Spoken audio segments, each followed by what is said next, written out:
Cet atelier régional de réflexion et d'appréciation du dispositif d'accueil et d'orientation des usagers dans les services publics et privés, organisé par l'ONG Jeunesse, Paix et Développement GEPAD, s'inscrit dans la mise en œuvre du projet de renforcement du dialogue constructif citoyen entre les acteurs publics et privés avec l'appui de la GIZ à travers le projet PAMO. Dans le cadre du projet de renforcement du dialogue constructif citoyen entre les acteurs publics et privés, nous nous sommes dit que l'un des premiers points de contact avec le citoyen et l'administration reste et demeure l'accueil.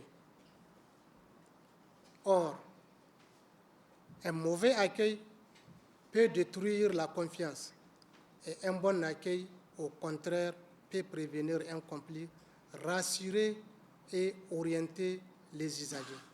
Ça renforce pour nous la confiance entre les usagers et le service ou l'administration. C'est pourquoi cet atelier vise à faire le point sur les dispositifs d'accueil et d'orientation déjà mis en place dans vos services respectifs du secteur public et du secteur privé, à identifier les bonnes pratiques, mais aussi les insuffisances afin de proposer ensemble des solutions concrètes et durables. La représentante de la GIZ a réitéré l'engagement de son institution à soutenir et accompagner ces genres d'initiatives. Nous connaissons les défis, procédures complexes, manque de signalétique et barrières linguistiques qui pénalisent souvent les plus vulnérables. C'est pour lever ces barrières que le projet PAMO soutient cette initiative.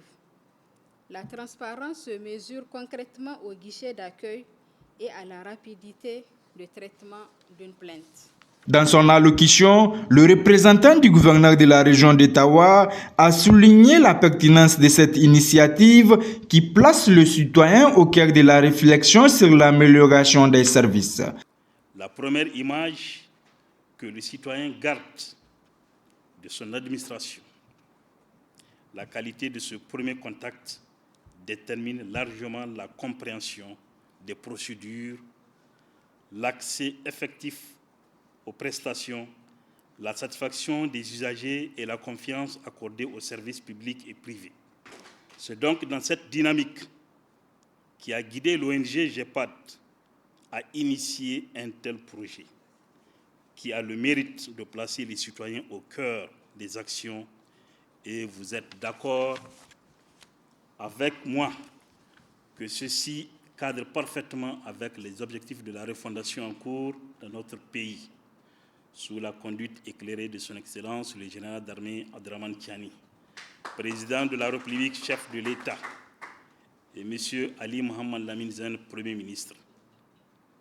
D'ailleurs, le programme de la refondation de la République 2025-2029 énonce la participation citoyenne comme étant un pilier essentiel pour construire un avenir partagé et souverain.